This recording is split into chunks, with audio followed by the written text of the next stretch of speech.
Пока в Донбассе гибнут люди, сам Зеленский получает высокие награды от своих западных спонсоров и требует у них еще больше оружия, чтобы атаковать Россию.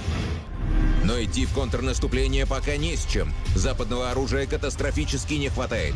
Зеленский ведет войну с помощью террора. Neva suvešėjusio nacizmo teiginys dažnai naudojamas prieš Ukrainą, melagingai kaltinant, kad šalis ir jos vadovybė laikosi kraštutinių dešiniųjų ir fašistinės ideologijos. Propagandistai šį naratyvą naudoja nuo 2013-2014 metų Maidano protestų, kurios prokremliški leidiniai melagingai vaizduoja kaip perversmą.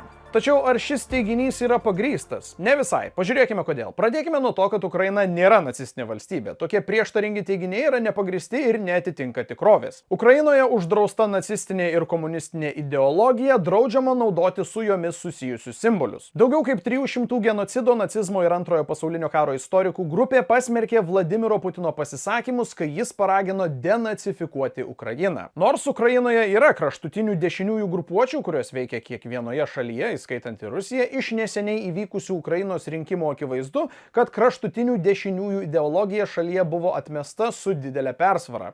Rusijos agresija prieš Ukrainą yra nepateisinama. Priešingai nei teigia Rusija, Ukrainoje rusų kalba nėra uždrausta, be to Ukraina nevykdė genocido Donecko ir Luhansko srityse. Naratyvas Ukraina yra nacistinė, sukurtas siekiant sukelti stiprią emocinę neigiamą reakciją ir yra ypač paveikus vietiniai Rusijos auditorijai.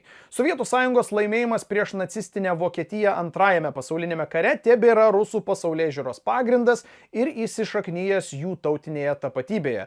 Ta propagandistai ir išnaudoja. Susėdamas Ukrainą ir jos žmonės su istoriniu priešu ir baisiais nacių nusikaltimais, Kremlius siekia sukurti šiuolaikinį grėsmės atitikmenį, prieš kurį galėtų susitelkti visi Rusijos žmonės. Savo ruožtu Putinas gali nukreipti dėmesį nuo savo paties režimo silpnumo. Ačiū, kad žiūrėjote ir nepamirškite paspausti patiktuko bei prenumeruokite šį kanalą, kad prisidėtumėte prie informacinio raštingumo tobulinimo.